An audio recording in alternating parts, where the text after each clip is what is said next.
This video contains the solutions for the Chapter 9 practice free response questions, starting with this one. So we've got a differential equation here. Notice that it's not a separable differential equation. We have addition and subtraction with these terms and x and y separated by addition and subtraction. You can't do any algebra to get it into a separable state, so we won't expect to be asked about that or to do that. Part A. Slope field for the given differential equation is provided. Nice of them to do that for us. Of course, we could have made it ourselves, not with that many little lines. Sketch the solution curve that passes through the point 0, 1. Well, it looks like 0, 1 just goes, looks like all those slopes are headed off in the same direction. And remember, when you sketch these things, you've got to go both ways. So not just forward from that, you've got to go forward and follow it backwards too. So that looks just looks like a straight line. And then sketch the solution curve that passes through the point 0, negative 1, which would be right here. That looks like it goes down like this, and then back round like this, and is asymptotic to that line that we just drew. Or something like that. Alright, that was easy. Let b be the function that satisfies a given differential equation. Let f be the function with the initial condition f of 0 equals 1. That's that point 0, 1. Use Euler's method starting at x equals 0 with a step size of 0.1 to approximate f of 0.2. So 2 steps Euler's method. And they want us to show our work. Well, with a little bit of foresight, you can see it's actually just going to follow it right along this line. It's just going to have the same slope, but we better show the Euler's method steps anyway. So that's going to look like this. We have our table x, y, dy dx, and then delta y, which is approximately equal to dy dx times delta x. And in this particular problem, delta x is equal to, where are we stepping from? We're stepping from 0 to 0.2 with step size of 0.1. Alright? Now our first point is the point 0, 1, and we're stepping 0.1 and then to 0.2. And this will be our answer. Okay? So the slope field is 2y minus 4. I'll just write that over on the side. You don't have to recopy it, but since I put my paper aside and you can't see it, the slope is calculated by doing 2 times the y coordinate minus the x coordinate. That would be 2 times 1 minus 0, which is 2. So delta y is equal to the slope, which is 2 times 0.1, which is 0.2. That's my delta y, so I'll bring that back here and add it, 1.2. And again, since it was a straight line, we're expecting it to go up by 0.2 again, right? It's just a constant slope. But we'll go ahead and do the math there. So dy dx is 2 times 1.2 is 2.4 minus 4 times 0.1. Sure enough, that's a slope of 2 again. So 2 times 0.1 again is 0.2. We add that again, and we get 1.4. So I'm going to write my answer. F of 0.02 is approximately equal to 1.4. Make that real clear that that's my answer. All right. Part C. Find the value of b for which y equals 2x plus b is a solution to the differential equation. Justify your answer. Again, if you were paying attention here and paying attention to parts A and B, this is the line that we drew. That's the line y equals 2x plus 1. If you're looking at that and thinking, wait a minute, I thought that looks like it has a slope of 1. Look at the scale of their graph. That's actually rise over run.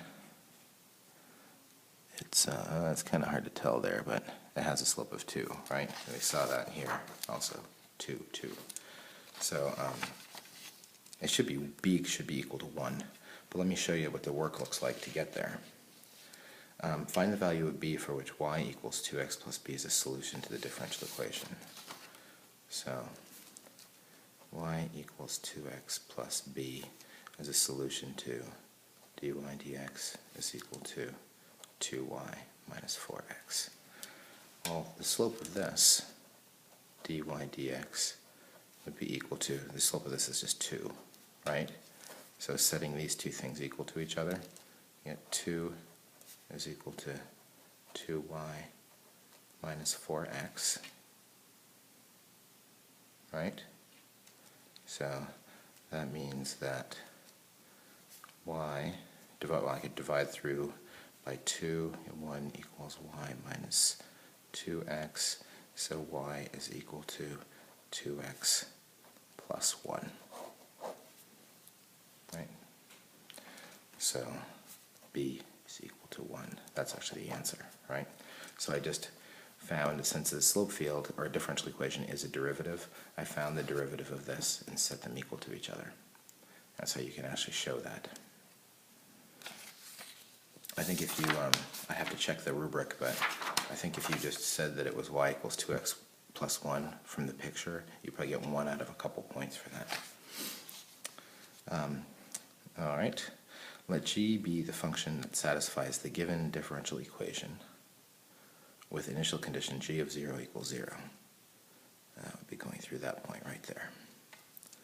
Does the graph of g have a local extremum, in other words, a maximum or minimum at that point? And if so, is the point a maximum or a minimum? Well, to see if it's a maximum or a minimum, we have to set the first derivative equal to 0. And to see which it is, we could find the second derivative and see if it's positive or negative, right? So, I'll go back to this sheet.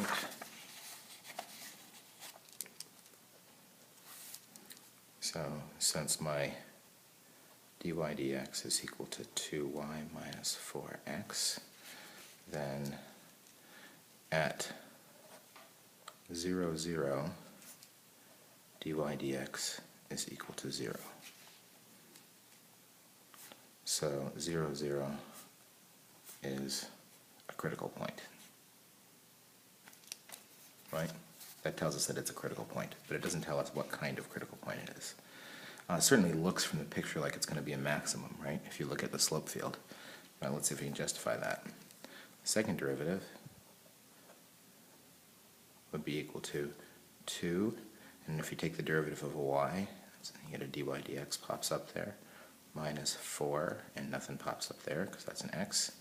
And then dy dx is equal to that, so that means the second derivative is 2 times dy dx, which is 2y minus 4x,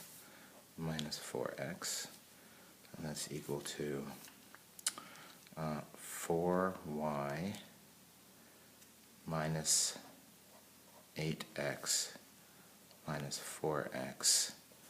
And you can see here this is not going to help us because at, I'm not minus 12x, right? Sorry, I finished simplifying that. It's 12x at 0, 0. The second derivative is equal to 0. So that, oh wait a minute. Oh, that's minus 4. Never mind. Ha ha ha ha, it did work.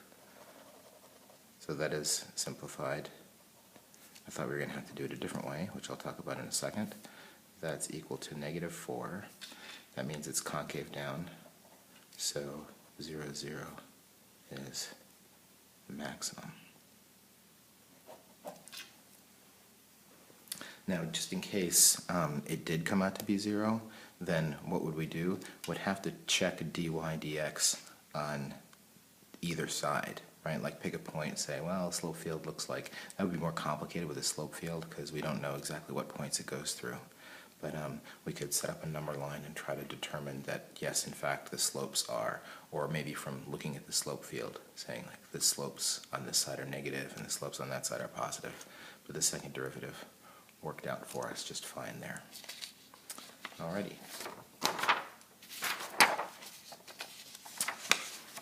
Next one. consider the differential equation dy dx equals 3 minus x over y. Only two parts. Let y equals f of x be the particular solution for 1 through 5, such that the line y equals negative 2 is tangent to the graph of f. Okay, so that means when y is negative 2, it has a slope of 0, right?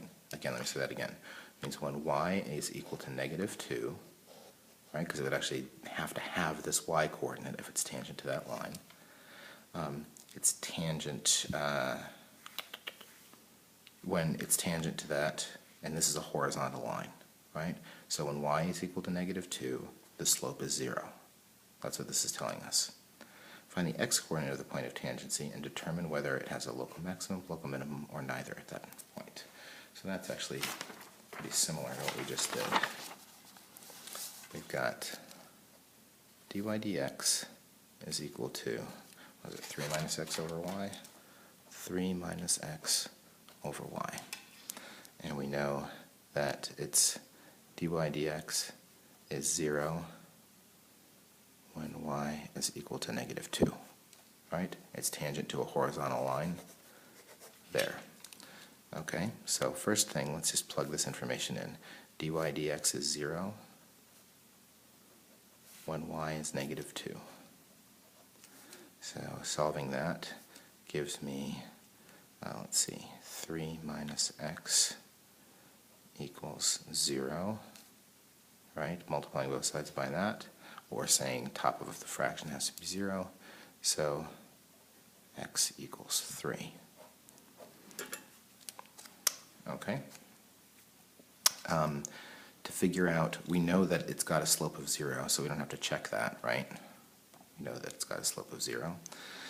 What we do have to see is the second derivative, like we did in the last problem. So the second derivative of this, using the quotient rule, remember that?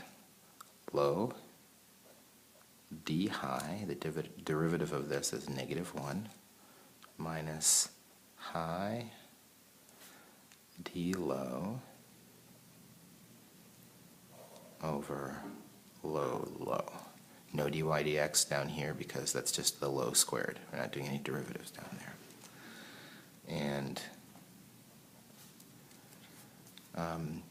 plugging in at the point 3, negative 2,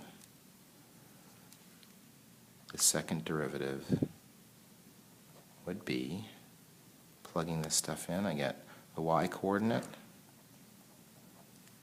right, times negative 1, minus, now notice here that there's a dy dx, and we know here that dy dx is 0 at this point, right? So this whole thing's going to be 0 over y squared. And that's 2 over 4, or 1/2. That's positive, it means it's concave up.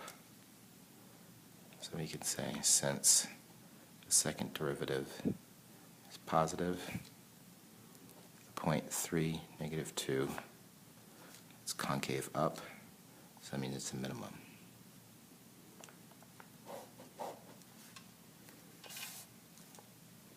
All right. And then the second part, they want us to find the particular solution at g of x is equal to negative 4.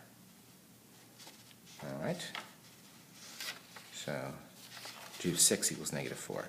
So in other words, the particular solution that goes through the point 6, negative 4. So take my differential equation and separate the variables.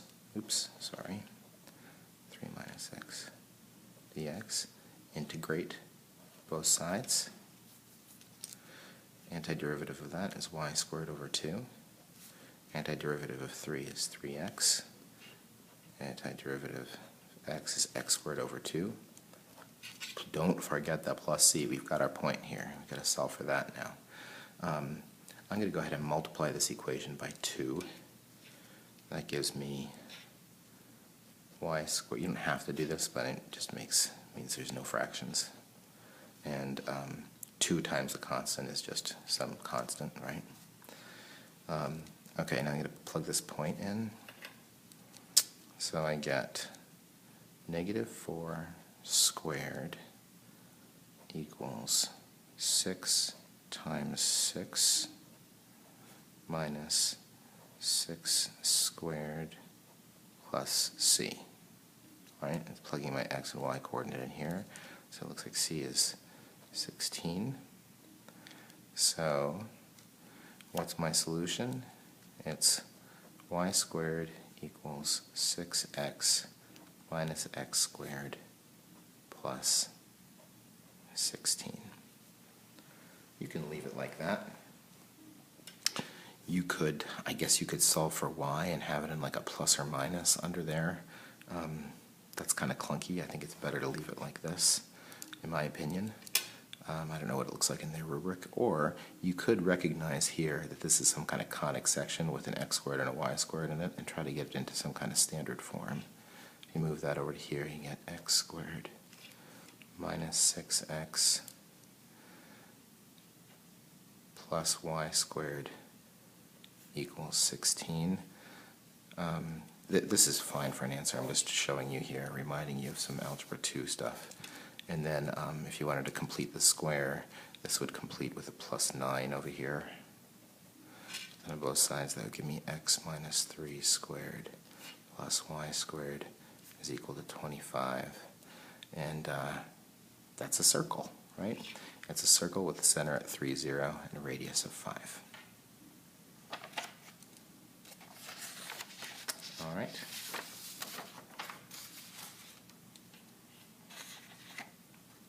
I guess I'll put the solutions for the other two in the next video. That one's long enough.